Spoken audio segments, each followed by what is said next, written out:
Boa noite.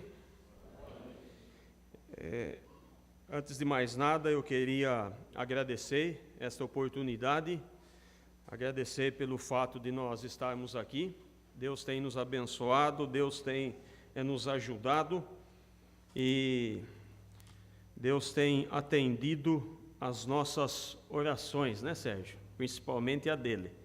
Se vocês quiserem saber, vocês perguntam para ele depois, né? Acho que se tem alguém que ora tanto por mim aqui, é o Sérgio, né? Mas queremos agradecer a Deus por esta oportunidade. Nós vamos abrir no Evangelho de Marcos. Há algumas coisas sobre este Evangelho que eu gostaria de compartilhar com os irmãos nesta noite. Primeiramente, é bom lembrar que o Evangelho de Marcos, diferente dos demais evangelhos chamados evangelhos sinóticos, né, que é Mateus, Marcos e Lucas, os três evangelhos chamados evangelhos sinóticos, porque, de uma certa forma, eles apresentam os mesmos fatos, visto de um ponto de vista diferente daquele que escreveu. O Evangelho de João não faz parte do evangelho dos chamados evangelhos sinóticos, né? O evangelista Marcos é o menor dos três evangelhos. Foi escrito por João Marcos, né? Um discípulo, talvez, que foi convertido do apóstolo Pedro, que acompanhou o apóstolo Paulo durante a sua primeira viagem missionária, o abandonou durante a viagem, mas depois, quando nós vemos o apóstolo Paulo já no final do seu ministério, quando ele está preso, ele escreve uma carta para Timóteo e ele pede para que João Marcos seja trazido até ele. E Paulo usa uma expressão bastante interessante naquela ocasião. Diz que João Marcos era útil para ele, né? E uma lição importante que a gente aprende disto é que muitas vezes um fracasso na vida não significa uma derrota completa. O Evangelho de Marcos foi escrito para pessoas gentias, principalmente para os romanos. Se você olhar para o Evangelho de Marcos, você vai ver que não há nenhuma menção sobre a lei de Moisés.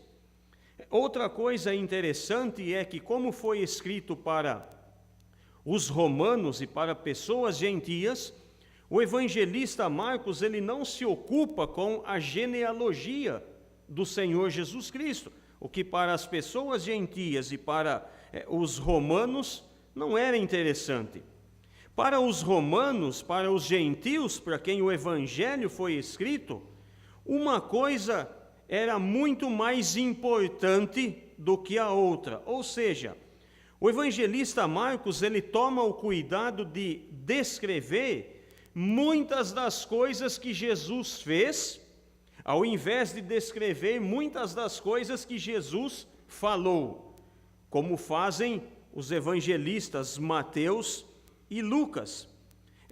Uma coisa é interessante que quando este evangelho foi escrito, o imperador da época, o governante do mundo, era alguém que vocês conhecem. Nesses últimos dias, temos ouvido falar algumas coisas sobre ele.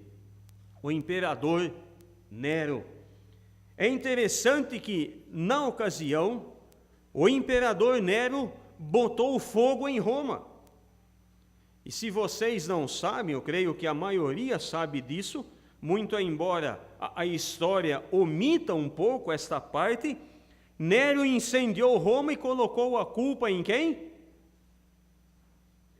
Nos cristãos. E nesta ocasião, iniciou-se uma terrível perseguição contra os cristãos. Nesta situação de caos, de angústia, de sofrimento, o evangelista Marcos começa a escrever o seu evangelho. E notem como é que ele começa. Marcos capítulo 1 e versículo 1. Princípio do evangelho de Jesus Cristo, o Filho de Deus. Em meio a uma situação caótica, o evangelista Marcos, ele não quer apenas descrever a história de um homem qualquer. Ele quer descrever a história de Jesus Cristo. E não apenas de Jesus Cristo, como as pessoas pensavam nele, como um profeta, como um líder, como um agitador do povo. Marcos contemplava muito mais do que isso. Ele queria, sim, descrever o evangelho de Jesus Cristo, o Filho de Deus.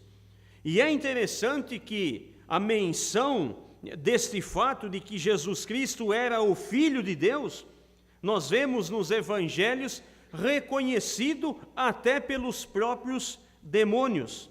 Olhe para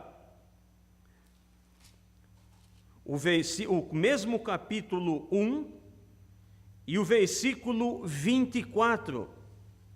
Quando o Senhor Jesus Cristo entra em Cafarnaum, nós vemos no verso 24 os demônios falando com o Senhor Jesus Cristo, dizendo: que temos nós contigo, Jesus Nazareno? Vieste para perder-nos? Bem sei quem és, o Santo de Deus. Agora, mais adiante, olhe no capítulo 5, versículo 7. Quando o Senhor Jesus chegou a uma localidade conhecida como a terra dos Gerazenos, quando ele entra na cidade, um homem que vivia pelos sepulcros chega diante dele e exclama: que tenho eu contigo, Jesus, Filho do Deus Altíssimo? Conjuro-te por Deus que não me atormentes. Mais adiante um pouco,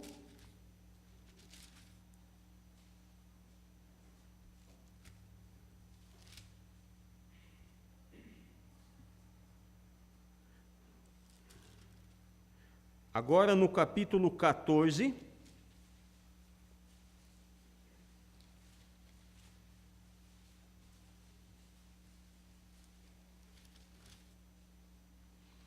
e o versículo,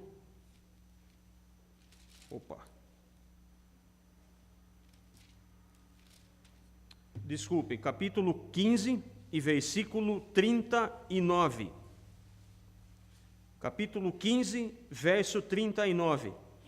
O centurião que estava em frente dele, vendo que assim expirara, disse: verdadeiramente este homem era filho de Deus. A divindade do Senhor Jesus Cristo é enfatizada várias vezes no Evangelho de Marcos. E é bom pensarmos que o Evangelho de Marcos apresenta o Senhor Jesus Cristo como o servo de Deus, o servo perfeito. E quando nós pensamos em servo, nós pensamos em serviço. Um servo é aquele que deve, entre outras coisas, fazer o quê? Fazer jus à palavra. O que se espera de um servo é que ele faça o quê? Que ele sirva. E é por isso que o evangelista Marcos, em seu evangelho, ele apresenta o Senhor Jesus Cristo de uma forma ativa. Se você ler esse evangelho, em muitas ocasiões você vai ver o Senhor Jesus Cristo em ação. E a maioria dos ensinadores, dos estudiosos da Bíblia, chegam em um consenso que, se fosse feito um filme rápido da vida e do ministério do Senhor Jesus Cristo, este filme era o Evangelho de Marcos. Mostra-nos o Senhor Jesus Cristo aqui e ali, fazendo isso, fazendo aquilo, acudindo indo para lá, indo para cá. Vemos o Senhor Jesus Cristo em ação. E é por isso que, se você ler o Evangelho de Marcos, Muitas vezes você vai ver a palavra imediatamente, logo a seguir, logo após, no mesmo instante. A palavra grega que foi traduzida por estas palavras aparece mais de 40 vezes neste evangelho. A palavra traduzida por imediatamente. Volte comigo à folha no capítulo 1 e olhe para o versículo 12.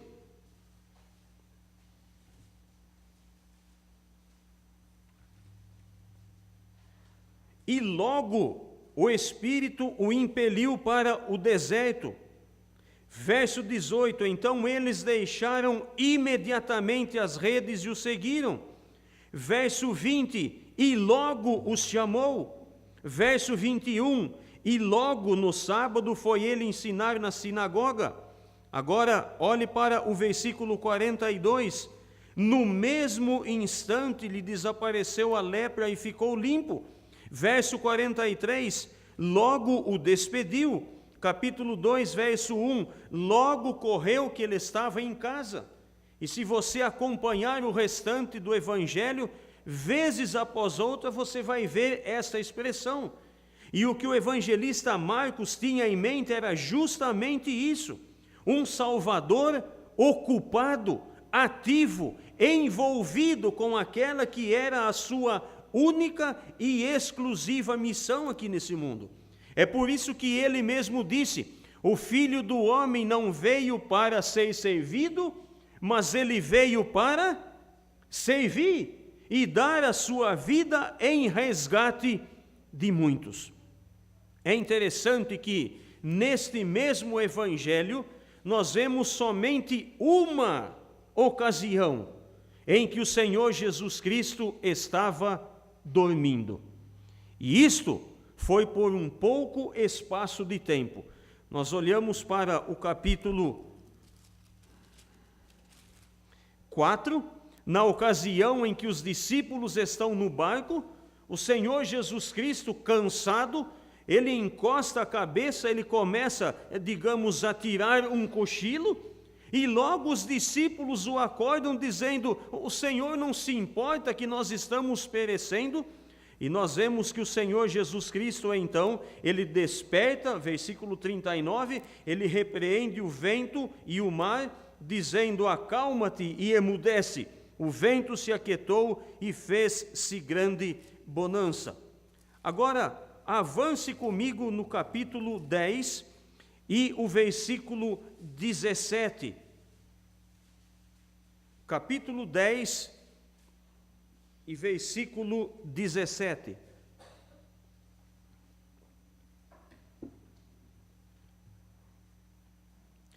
Este relato nós encontramos no Evangelho de Mateus e também no Evangelho de Lucas. Há algumas diferenças entre as narrativas nos três evangelhos. Mateus fala que alguém se aproximou do Senhor Jesus. O evangelista Lucas fala que alguém de posição, um homem de posição. Mas como o evangelista Marcos é alguém que está transmitindo a rapidez com que o Senhor Jesus Cristo executa as suas coisas, note que ele faz questão de acrescentar um detalhe importante. Ele diz que este homem, pondo-se Jesus a caminho, este homem faz o quê? Ele corre ao encontro do Senhor Jesus Cristo. E eu queria por um pouco pensar neste fato. O que há de importante nisso? Você já parou para pensar? Por que será que o evangelista Marcos está fazendo questão de dizer, fazendo questão de acrescentar detalhes que Mateus e Lucas não acrescentaram? Mateus, como escreve para os judeus, nós vemos que simplesmente ele diz que alguém se aproximou do Senhor Jesus. Ele não dá tanta ênfase à pessoa e nem ao que a pessoa fez. Lucas, ele se detém em outro detalhe, diz que era um homem de importância. Mas eu gosto de pensar nesse texto, cada vez que eu o leio, no fato de que o evangelista Marcos faz questão de dizer, ele correu ao encontro do Senhor Jesus Cristo. E eu penso algumas coisas quando olho para esse texto. Por exemplo, por que ele correu ao encontro? Simples. Porque ele tinha o quê? Pressa, né? Alguma coisa o incomodava, alguma coisa estava o agitando, alguma coisa o incomodava a ponto de fazer ele correr até a pessoa do Senhor Jesus e não apenas esperar que Jesus viesse ao encontro dele. Agora, você já parou para pensar que este homem tinha algumas coisas a seu favor que outros não tinham? Por exemplo, olhando para o Evangelho de João, nós vemos um homem que há muitos e muitos anos tinha uma enfermidade, que estava junto ao tanque de Betesda fazendo o quê? Esperando que alguém o pegasse e o colocasse dentro do tanque. Porque dizia, nós vemos isso no Evangelho de João, havia uma tradição que, num determinado tempo, um anjo descia do céu, mexia nas águas e qualquer um que tivesse uma enfermidade e entrasse no tanque, era curado da enfermidade. Mas este homem era um paralítico. Ele dependia de que alguém o pusesse no tanque. Ele não tinha o mesmo privilégio que este homem tinha de fazer o quê? Correr até o Senhor Jesus Cristo. Olhando para um outro homem chamado Bartimeu, um homem cego que ouviu dizer que Jesus ia passar por aquele lugar. Mas ele não podia ir até Jesus por causa do quê? Por causa da sua cegueira. Ele dependia que alguém o pegasse pelas mãos e o levasse até o Senhor Jesus Cristo. Mas este homem não. Ele não dependia de ninguém, ele dependia apenas dele mesmo. E quando ele soube que Jesus ia estar ali, o evangelista Marcos faz questão de dizer, ele não deixou para depois, ele correu ao encontro do Senhor Jesus Cristo. E o que eu aprendo e quero que você pense comigo nesta noite, no que diz respeito à nossa situação diante de Deus, amigo, é causa de extrema urgência. A nossa situação requer que nós façamos como fez este homem. Não podemos deixar para amanhã o nosso relacionamento com Deus, porque pode ser que amanhã não tenhamos a mesma oportunidade. Outra coisa que eu quero que você pense é na dependência. De quem é que você depende para se achegar diante do Senhor Jesus? Você depende que alguém o pegue pela mão? Você depende que alguém o leve até o Senhor Jesus Cristo? Eu quero dizer com você esta noite que a salvação das nossas almas é algo extremamente pessoal. Eu não posso depender de outras pessoas, sabe por quê? Porque a Bíblia me ensina que não é pelo fato de meus pais serem crentes, meus pais serem salvos, que eu também serei salvo. A Bíblia ensina que eu não posso depender de ninguém, a não ser única e exclusivamente do Senhor Jesus Cristo. Agora, quando nós olhamos para a sua palavra, nós vemos que a nossa situação, a minha situação e a sua situação diante de Deus requer, exige, faz-se necessário que esta noite você tome uma decisão ao lado dele. Sabe por quê? Porque você é um pecador. Assim como eu, somos pecadores diante de Deus. Abra comigo na carta de Paulo aos Romanos, nós vamos considerar alguns versículos. No capítulo 3, eu creio que você já ouviu muito sobre isso, mas eu não conheço o seu coração, Deus o conhece. Eu não sei por que é que você veio até aqui esta noite, Deus o sabe. Eu não sei qual é a sua situação diante de Deus, mas Ele sabe. Olhe para estes versículos no capítulo 3, versículo 10. Não há justo, não há sequer um. Versículo 23. Todos pecaram e carecem da glória de Deus. Avance mais um pouco no capítulo 5, versículo 12. Portanto, assim como por um só homem entrou o pecado no mundo e pelo pecado a morte, assim também a morte passou a todos os homens, porque todos pecaram. Ou seja, o salmista expressou isso de uma forma fantástica. Em iniquidade eu fui formado e em pecado me concebeu a minha mãe. O apóstolo Paulo, por sua vez, escrevendo aos Romanos, ele está dizendo: não há nenhum justo, não há nenhum sequer, todos pecaram, todos se extraviaram, não há ninguém que busque a Deus.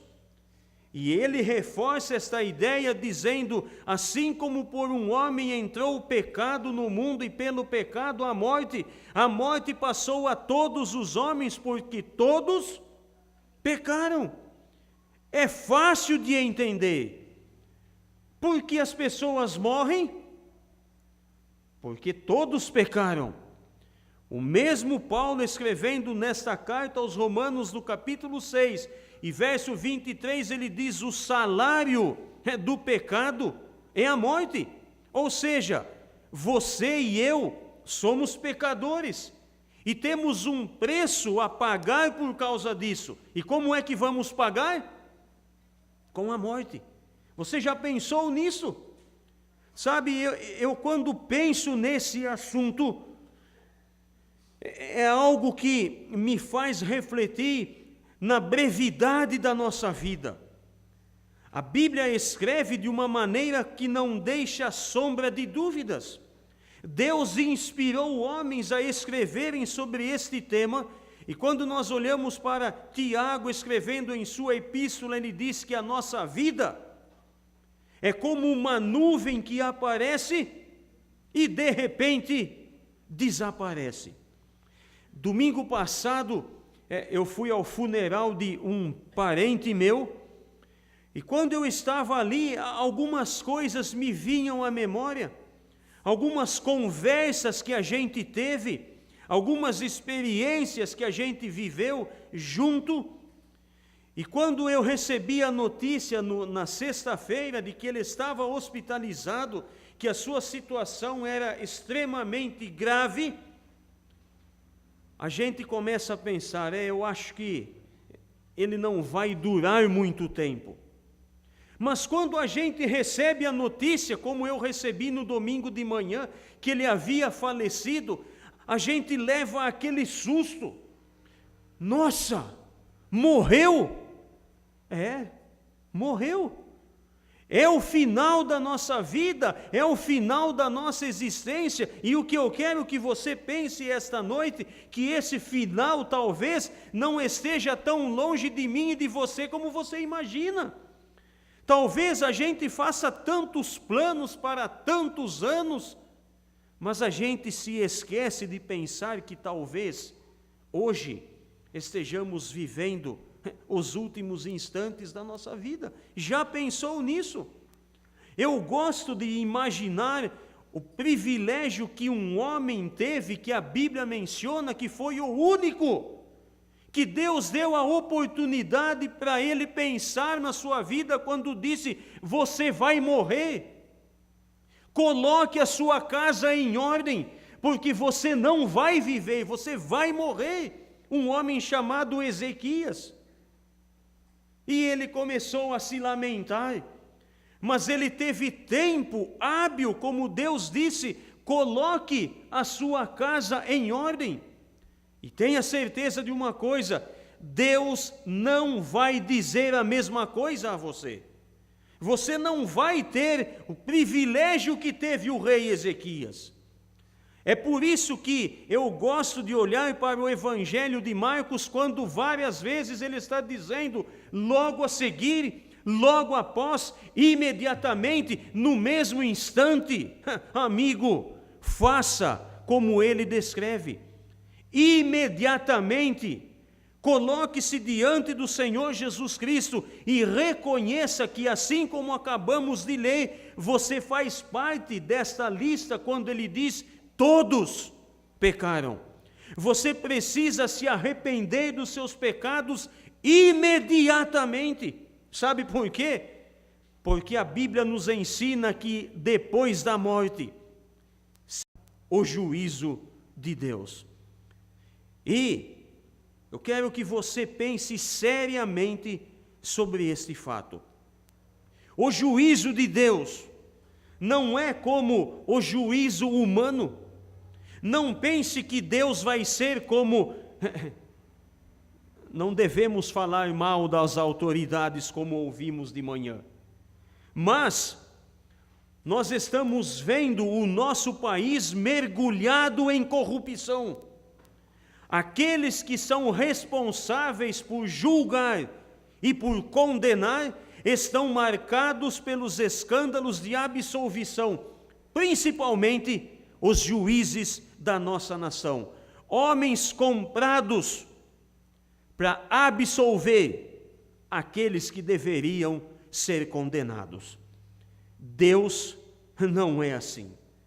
E o que eu quero que você pense é na possibilidade de ainda esta noite, porque é assim que a Bíblia ensina, aos homens está ordenado morrer uma só vez, vindo depois disso o juízo de Deus. E você está pronto se nesta noite partir desse mundo e ter que comparecer diante deste juiz? Lembre-se que a Bíblia é categórica. O Senhor Jesus Cristo afirmou diversas vezes que o seu juízo não é como o juízo humano. Ele é o justo juiz. O seu juízo é sem misericórdia para aqueles que desobedeceram a sua palavra. Você está condenado. E a condenação que pesa sobre mim e sobre você é o fato de sermos pecadores e sermos desobedientes a Deus. Independente daquilo que você faça ou deixe de fazer, você é um pecador por natureza. E um dia, por causa disso, você terá de enfrentar a morte e depois da morte, o juízo de Deus. Pense nisso. É por isso que eu falo, é por isso que eu gosto de usar esta expressão. É algo para você pensar e tomar uma decisão imediatamente. Você não pode sair por aquela porta sem hoje receber o Senhor Jesus Cristo como o seu Salvador. Sabe por quê? O Senhor Jesus Cristo disse: aquele que tem o Filho tem a vida. Aquele que não tem, não tem a vida. E a ira de Deus permanece sobre ele. O mesmo Senhor Jesus Cristo disse: na verdade vos digo, quem ouve a minha palavra e crê naquele que me enviou, tem a vida eterna. Não entrará em condenação, mas passou da morte para a vida. Perceba, quem ouve a minha palavra. Quantas vezes você já tem ouvido deste Salvador? Até quando você vai adiar a decisão de render-se aos pés dele? Talvez você não tenha tempo hábil para se arrepender dos pecados e confessá-lo como seu Salvador.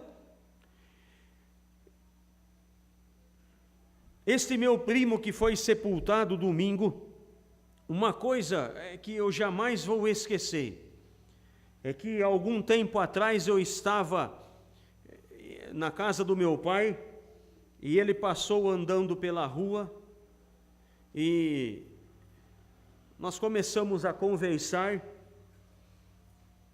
e nesta ocasião eu senti o desejo de falar com ele, porque há algum tempo ele abandonou o Senhor.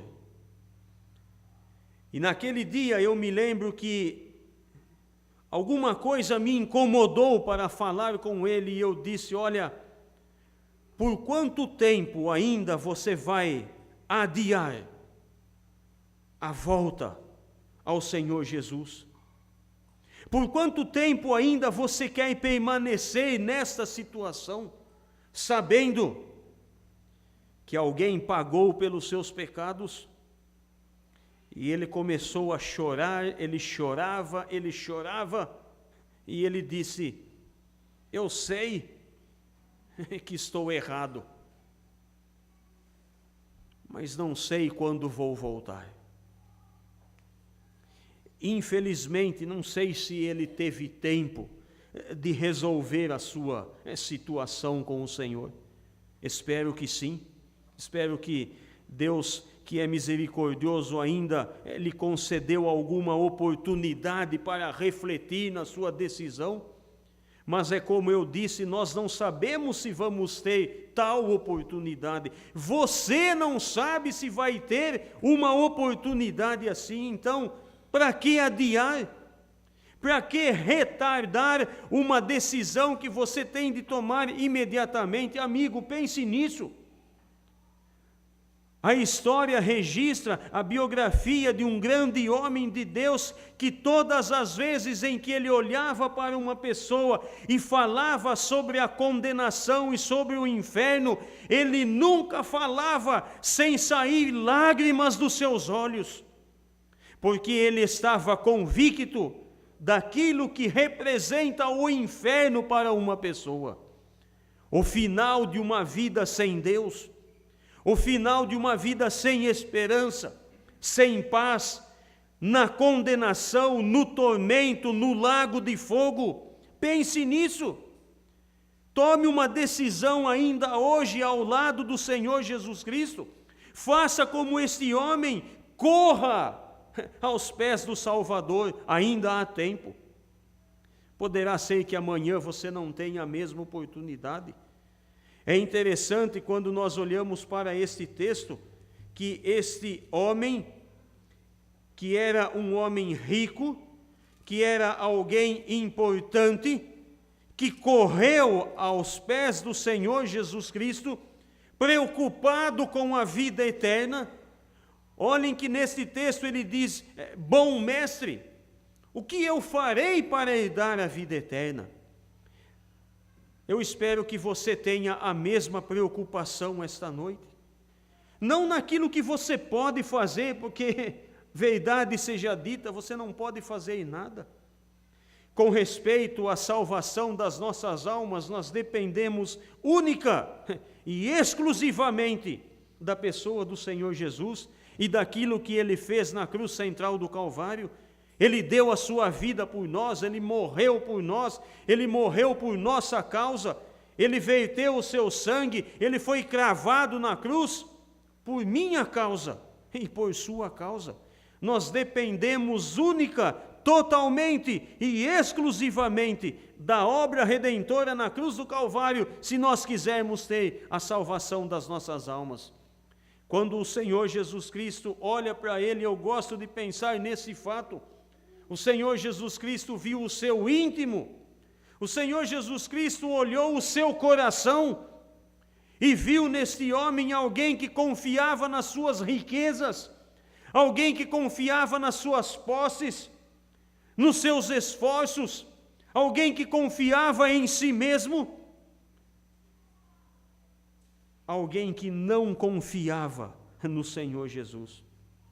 Mas olhe para o texto e diz que mesmo assim, o Senhor o amou.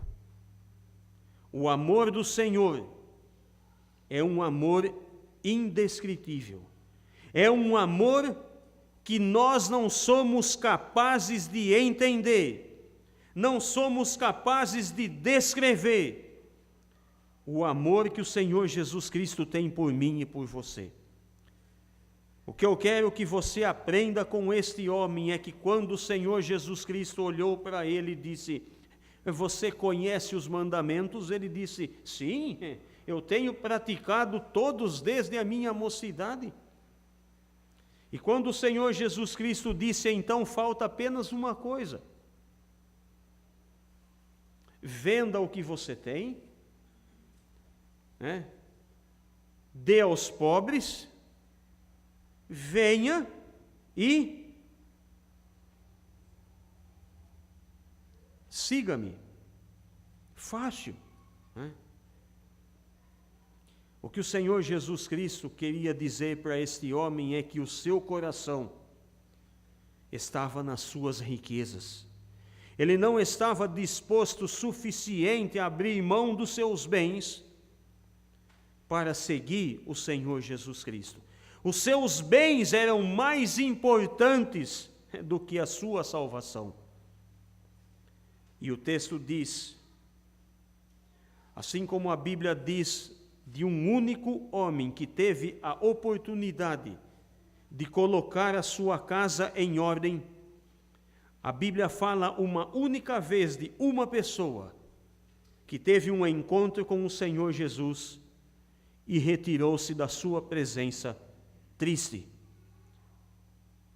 condenado, sem a salvação, perdido eternamente. Mas por sua própria escolha. O Senhor o amou, o Senhor mostrou o que era necessário, mas ele preferiu abandonar o Senhor Jesus Cristo. O que é que você está disposto a fazer esta noite por causa do Senhor Jesus Cristo? O que é que você está disposto a abrir mão nesta noite para ter a salvação da sua alma? Certamente você sabe o que é que tem impedido você de chegar até o Senhor Jesus Cristo. Mas eu gostaria de dizer, seja lá o que for, lembre-se de uma coisa: o Senhor Jesus Cristo hoje está te oferecendo a salvação. Hoje o Senhor Jesus Cristo está oferecendo a você a chance, a oportunidade de você obter o perdão dos seus pecados, não importa quantos eles sejam. O Senhor Jesus Cristo está oferecendo esta noite a oportunidade de você ter o seu nome escrito no livro da vida. Mas é você quem tem de tomar esta decisão.